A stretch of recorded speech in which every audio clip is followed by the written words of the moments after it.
So I actually spent about 8 hours on Saturday. On a Saturday, ugh, this is what I become. 8 hours on a Saturday trying to mess around with MongoDB. Hey everyone, welcome to week 5 of the weekly coding check-ins. Today I'm just gonna kind of talk about my week, bring you up to speed, talk about what I've been learning, how I've been feeling, and about the job hunt. So this week I've been kind of switching gears a little bit.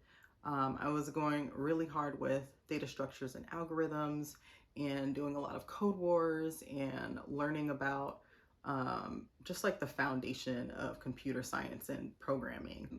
But I kind of have decided to change gears in that I want to really strengthen the actual coding part, getting into the nitty-gritty of JavaScript and Node.js. And when it comes to like Node.js, I really want to become stronger with working with databases, working with MongoDB, as that's the one I just am starting with, and understanding how all of my schemas and models and my controllers are kind of working to, create calls. I asked some of my mentors who are senior devs what they thought a junior dev should know going into the interviewing process. And I took some notes and I'm going to share it with you just so you can get an idea if you're interested. They were telling me they expect them to understand data structures, things like array traversal, finding the nth item, removing items, shifting items. So just really understanding your like array methods and your string methods and being able to manipulate and find data that way. They also want you to know, what a linked list is, how to iterate through a single list, iterating through doubly linked lists, creating stacks, creating queues, being able to kind of add, remove, search, and then creating a stack from a queue and vice versa. They also want you to know things in the stack like pop, peek, and add. And I would say those are the basics. They also want you to be able to explain your code in detail if you have any projects. Understand the difference between functional programming and object-oriented programming, as well as procedural programming.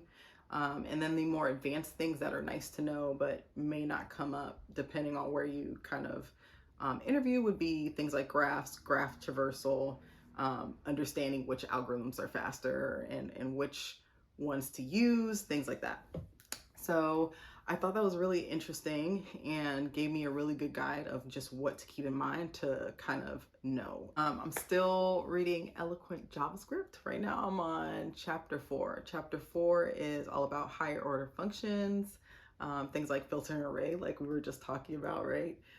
Transforming with map and using an array of objects and things like the reduce method. Overall, moving forward, I'll still be doing a code wars in the morning, every morning with my study group. I'll still be doing inking using a deck and kind of going through like questions for Node.js, CSS, HTML, and JavaScript, just making little cards of like things that I should know and going through them. I also am going through all of my projects. I'm also going to be working on Your Stretch Break, which is my big passion project. Putting together a bunch of different stretches through like my occupational therapy and yoga therapy experience. Just some exercises for people to use at a desk when they're actually working. So people who are in tech or people who work from home or at an office, pretty much giving them stretches for the upper extremity that they can do as they take a break.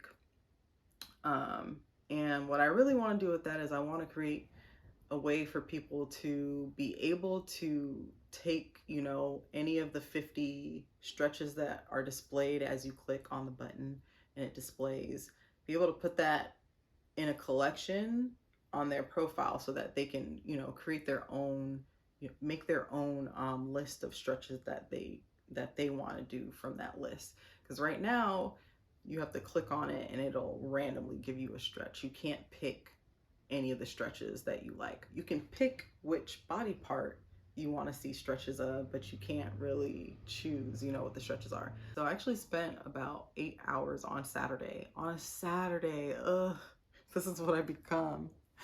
8 hours on a Saturday trying to mess around with MongoDB and try to get it connected. I created all my model schemas. I created the controller. I made a little viewport so that, you know, you could display the collection. And where I got stuck was kind of putting the, like creating the objects for the stretches and putting in all the information. Because right now it's literally just like an array of images that are like being sorted randomly and displayed on click. And yeah, there's 50 of those. So I have to make all of those. And I couldn't actually get it connected or make it work. And I definitely cried because I spent 8 hours and it felt like I got nothing done. So if anything, it really made me more strengthened in my resolve to really understand how the pieces of my puzzle are working together.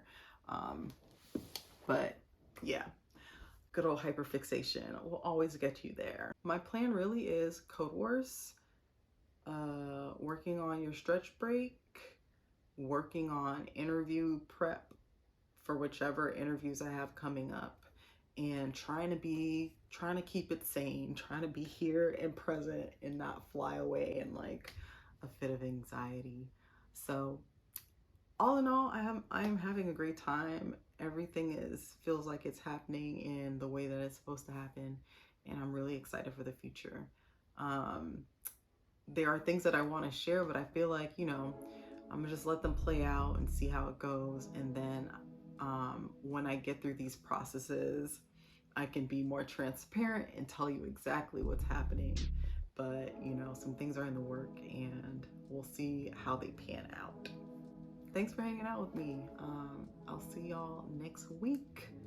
We'll see how I'm doing then.